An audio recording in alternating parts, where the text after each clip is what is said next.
दुनिया में सबसे ज्यादा दिल तोड़ने वाला मंजर शायद वही होता है जब बूढ़े माँ बाप अपने जवान बेटे या बेटी को अपनी आंखों के सामने खो देते हैं। ये बेबस माँ बाप अपनी औलाद को जाते हुए देखते रहे, लेकिन कुछ भी नहीं कर सके।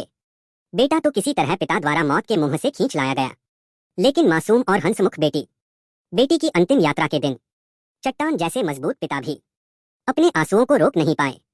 पत्नी बेटी की मौत का गम सह नहीं सकी और बेटे को लेकर मायके चली गई।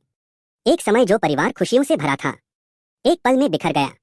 वो आलीशान और चहल पहल से भरा घर अब सिर्फ लुईस की तन्हाई से भरा हुआ था।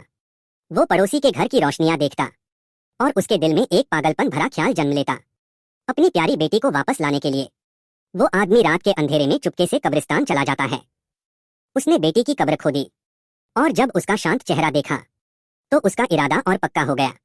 वो बड़ी सावधानी से अपनी बेटी को गोद में उठाता है और मौत की सिहरन भरी दलदल, सर्द हवाओं और डरावने जंगलों से गुजरता है। ठंडी हवा कांपते उसके हाथों से खून बहने लगा, लेकिन उसने हार नहीं मानी। आखिरकार एक गहरा गड्ढा खोदा और अपनी बेटी को उसमें रखते हुए लौटा। उसने बेटी के कपड़े निकाले और एक एक करके बिस्तर पर सजा दिए, जैसे वो किसी भी पल लौट आएगी। रात के सन्नाटे में अचानक घर के बाहर कोई अजीब सी आवाज आई। वो कांपते हुए देखने गया तो पाया दरवाजा खुला हुआ था और जमीन पर एक छोटे बच्चे के पैरों के निशान थे।